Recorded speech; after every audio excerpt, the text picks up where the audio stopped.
guys, Benny here, and one of the questions that I get asked the most is how can I get a higher KD in Call of Duty Warzone? And in this video, I'm going to give you the 7 best guns with the highest average KD that you should definitely be using them, along with the best class setups for those weapons. So if you want to get high KD, you need to be using the guns in this video. And if you're new around here, take a second just to hit that subscribe button so you don't miss out on any future Warzone content.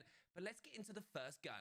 So let's kick off with the first weapon to use if you want to get as high a KD as possible, and it's the Mac10 with an average KD of a 1.57. Ever since the Black Ops Cold War integration, the Mac10 has just been one of the most used guns in Warzone, going through various stages of being completely broken when the Gallantry blueprint actually did more damage and was locked behind being a tier 100 skin, so it actually took forever for anyone to realize. But even since that got fixed, it's just been one of the strongest all-round weapons, and personally, one of my favorites. It's also perfect for whatever mode you like to play, being a versatile, high fire rate SMG, firing 1,118 rounds per minute, with an exceptionally fast time to kill and even better mobility. The damage profile looks weak at first, with 28 damage for a headshot and then 22 to the neck and chest.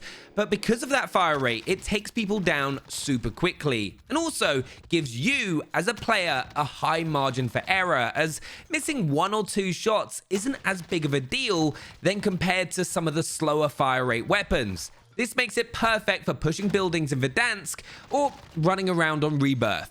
So this is the class setup for the Mac10. You're going to start off with the agency suppressor. The barrel that you're going to go for is the 5.9-inch task force barrel. Then you're going to want to go ahead and use the Tiger Team Spotlight before having the 53-round drum mag. And then finally, you use the SAS combat stock. It's actually got a higher average KD than people that use the Raider stock. I think it's because of the overall strafe speed that you can get, so you can pre-aim around a corner and get around nice and quickly and still land your shots before your opponent has a time to react. And it's one of the reasons I love using that combat stock. But that is the best Mac10 setup. I'd also like to give a huge shout out to TCL, who are the official television partners for Call of Duty Vanguard. I'm going to be working with them a ton throughout the game, so make sure to go check them out down in the description if you're looking for a new television. They're amazing to game on because of auto low latency mode, which means that you're going to be able to react in the fastest time possible to what's going on your screen. Also, they look stunning. QLED 4K. I'm using the C728K, which is an absolute beast, 55-inch. Check it out down in the description below. Let me know what you think. But let's get into the rest of the guns that you want to be using to get a high KD. Next, we have one of my favorite guns in Warzone right now, and it just seems to be getting better and better with every update, as for some reason, it always seems to avoid getting touched by any kind of nerfs, and that's the PPSH. Something we're likely to see more of with Vanguard being released and a more overpowered version obviously dropping with it. Now, what's great about the PPSH, and one of the reasons it actually has one of the higher average KDs when used of a 1.59, is that it has one of the highest damage per mag outputs in the entire game, with a 71 round mag being used most often, and 33 damage for a headshot and 26 to the neck, chest and stomach, makes you have the ability of wiping entire squads without even needing to reload, which is quite an easy thing to accomplish. Its fire rate isn't bad either at 904 rounds per minute, but it's also incredibly versatile because it holds its initial damage profile up to 17 meters before any attachments are added, which is the highest in the SMG class. It was also quite possibly the best SMG for Iron Trials, but it is just an all-round SMG that no one uses anywhere near enough. But this is the class you want to use to get the highest KD. Now, this is my favorite build for the PPSH. First of all, the muzzle, I go for the sound suppressor over the GRU, and that's because it kind of counters the weakness of the PPSH, which is its sprint to fire and ADS speeds, which is slower than a bunch of the other SMGs, but it naturally has a better range anyway. Then I don't have a barrel. I go for a laser, Tiger Team Spotlight. The underbarrel's that bruiser grip. Then I go for the 71 round mag, which gives you the highest damage per mag output out of any of the SMGs. Then the stock is that PKM stock for the faster strafe speeds. Honestly, this thing is ridiculous. You don't need the barrel. High mobility. You're rapid with it. Can take down a lot of opponents, especially on rebirth. Give it a go. Next, we have the Cold War MP5. Now, I reckon in a week's time, the Cold War MP5 would actually be much higher in this list, as some of the best players in the world have started realizing that after nerfs to a lot of the other SMGs in the game, the Cold War MP5 has remained untouched and has quite quickly become one of the strongest weapons in the entire game. It has a faster TTK up close of both the Mac10 and the PPSH, which we've already taken a look at in this video, and comes very close at range to the PPSH as well, which is designed to be a long-range SMG. It's also got a very strong damage profile of 44 damage for a headshot and then 31 to the neck, chest, and stomach, with a fire rate of 854 rounds per minute. So if you land those headshots, your TTK potential is actually insane. Oddly, the Cold War MP5 has sort of fallen in and out of the meta, with the iron sights really being what puts most players off, but various blueprint builds actually allows you to get a better half-moon sight, which makes it much easier to use. And make sure you have the high mobility build, which I'm just about to show you. So the first thing to point out with my Cold War MP5 setup is I'm using the Paint Blaster blueprint. Now, the reason I do that is so I get that half-moon iron sight, which makes it so much better and easier to use. Then you want to go ahead and use the Agency Suppressor before having the Tiger Team Spotlight, the Bruiser Grip. Then I've got the 50-round drum and then the Raider stock, which is currently the highest DPS build for the Cold War MP5. You've got high mobility, really fast time to kill, one of the best in the game. Give it a go. Next, we actually have a weapon that I was quite surprised to see on this list, but it does make sense. The return of the king of assault rifles, the AMAX.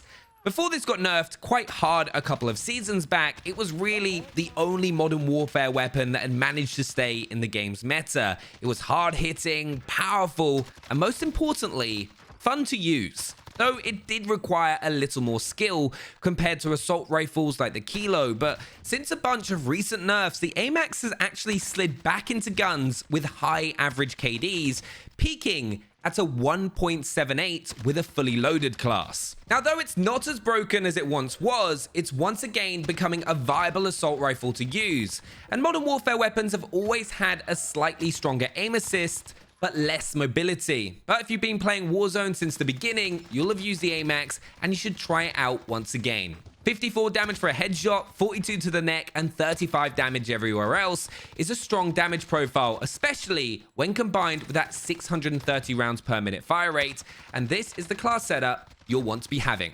So first off, you've got the monolithic suppressor, which I haven't said in ages, as your muzzle. You've then got the XRK Zodiac barrel, the Commando foregrip, the VLK 3x optic, and then the 45 round mag. Remember, if you do want the fully loaded version of this, you can get rid of the Commando foregrip and stick on fully loaded, which is currently the highest KD build for this. But personally, right, if you're just using the AMAX, this is the build that you want. Next up, for guns you'll want to be using to get the highest KD possible in Warzone, we have the M2 assault rifle.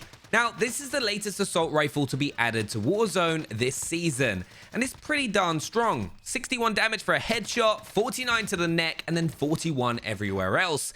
That beats the AMAX in every capacity, but it does have a slower fire rate of 533 rounds per minute. And that's the reason it has an average KD of 1.79 when being used with the right build, as its time to kill potential is insane, though you need to make sure that you're hitting your shots. Otherwise, because of that slow fire rate, you'll get beaten by a lot of other weapons out there, like the XM4. But if you want to make sure that you're using an assault rifle with the highest KD potential right now, the M2 is the way to go, and it's the reason a lot of COD pros are using it in custom tournaments right now. So the class setup for the M2, you want the muzzle, which is going to be that agency suppressor. The barrel is a 25.8 task force. The underbarrel is that field agent grip, the 40 round mag, and then round up with that axial arms 3 times. Remember to choose the reticle of choice. Right now, I'm using measured, which is pretty nice. But let me know what you think. And that is the best M2 setup in the game right now. Okay, it's now time for our top 2 guns in Call of Duty Warzone that you should be using to get the highest KD possible right now. And in second place, we've got the MG82. Now, I'll be honest, the recoil on the MG82 is incredibly hard to control, especially when playing on console. But if you manage to learn how to use it, it's the best gun in the game right now. 930 rounds per minute, which are hitting at 35 damage for a headshot, and then 29 to the neck, chest, and stomach. That has an obscene time to kill potential, and it's also one of the guns that I enjoy using the most right now. Some things to be aware of is that yes, it is an LMG, so it doesn't have the same level of mobility as an assault rifle, but it's been pretty much left untouched the last couple of seasons after it initially got nerfed when it was completely broken when it was first added into the game. It was also a monster on Iron Trials because of its high damage per mag potential, but trust me, give the MG82 a go.